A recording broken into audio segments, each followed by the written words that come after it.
ಯಾಸಿರ್ ಖಾನ್ ಪಠಾಣ್ ಅವ್ರ ಬಗ್ಗೆ ನಿಮಗೊಂದು ಮಾತು ಹೇಳ್ತೀನಿ. ಎಷ್ಟು ಮಠಗಳ ಬಗ್ಗೆ ಅವ್ರಿಗೆ ಪ್ರೇಮ, ಗುಡಿಗಳ ಬಗ್ಗೆ ಅವ್ರಿಗೆ ಪ್ರೇಮ. ಆಶ್ಚರ್ಯ ಅಂತಂದ್ರೆ ಬೊಮ್ಮನಹಳ್ಳಿ ಮಠಕ್ಕ ಬೊಮ್ಮನಹಳ್ಳಿ ಊರಿಗೆ ಒಂದು 50 ಲಕ್ಷ ರೂಪಾಯಿ ಹಣ ಬಂತು. ಆ ಹಣ ಜಗ ಇಲ್ಲದಕ್ಕೆ ಹೊಳ್ಳಿ ಹೊಂಟಿತ್ತು, ಸರ್ಕಾರಕ್ಕೆ ಹಣ ಹೊಂಟಿತ್ತು. ಅವರಿಗೆ ಮಠಗಳ ಬಗ್ಗೆ ಎಷ್ಟು ಕಳಕಳಿ ಅಂದ್ರ ಬೊಮ್ಮನಹಳ್ಳಿ ವಿರಕ್ತ ಮಠದ ಅಜ್ಜವ್ರ ಹತ್ರ ಹೋಗಿ ಬುದ್ಧಿ ಸರ್ಕಾರದ ಹಣ ಮರಳಿ ಸರ್ಕಾರಕ್ಕೆ ಹೊಂಟೈತಿ, ನಮ್ಮೂರಾಗ ಎಲ್ಲಾದ್ರೂ ಆಗ್ಲಿ ನಮ್ಮೂರಾಗ ಆಗ್ಲಿ ನಿಮ್ ಜಾಗ ಕೊಟ್ಟು ಬಿಡ್ರಿ, ನಿಮ್ಗ ಮಾಡಿಸಿಕೊಟ್ಟು ಬಿಡ್ತೀನಿ ಅಂತ ಇವ್ರು ಜಿಲ್ಲಾ ಪಂಚಾಯತಿ ಒಳಗೆ ಇದ್ದಾಗ 50 ಲಕ್ಷ ರೂಪಾಯಿಯನ್ನ ಬೊಮ್ಮನಹಳ್ಳಿ ವಿರಕ್ತ ಮಠಕ್ಕೆ ಕೊಡಿಸಿ 1 ಕೋಟಿ ರೂಪಾಯಿ ಕೆಲಸ ಮಾಡಿಸಿದ್ರು. ಅದನ್ನು ನಿಮ್ ತಲೆಯಾಗಿರ್ಲಿ.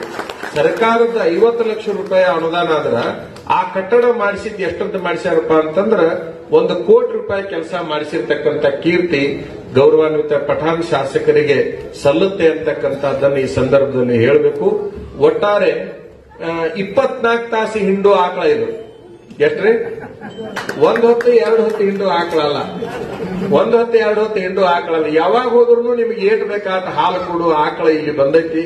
ಇದನ್ನು ಬರಬ್ಬರಿ ಹಿಂಡಿಕೊರಿ ಅನ್ನುವಂತ ಮಾತನ್ನು ಹೇಳಿ, ಮತ್ ಬರೀ ಹಿಂಡಿಕೊಳ್ಳೋದು ಮಾಡಬೇಡ್ರಿ, ಒಂದಿಟ್ಟು ಮೇಸೋದನ್ನು ಮಾಡ್ರಿ ಅಂತಕ್ಕಂಥ ಮಾತನ್ನ ನಿಮ್ ಗಮನಕ್ಕೆ ನಾವು ಹೇಳಿ, ಯಾರು ಹಿಂಡವ್ರು ಮೇಸಲಾರ್ದಂಗೆ ಇರೋದಿಲ್ಲ, ಮೇಸ್ಕೊಂತಾನೆ ಹಿಂಡ್ತಿರ್ತಾರ.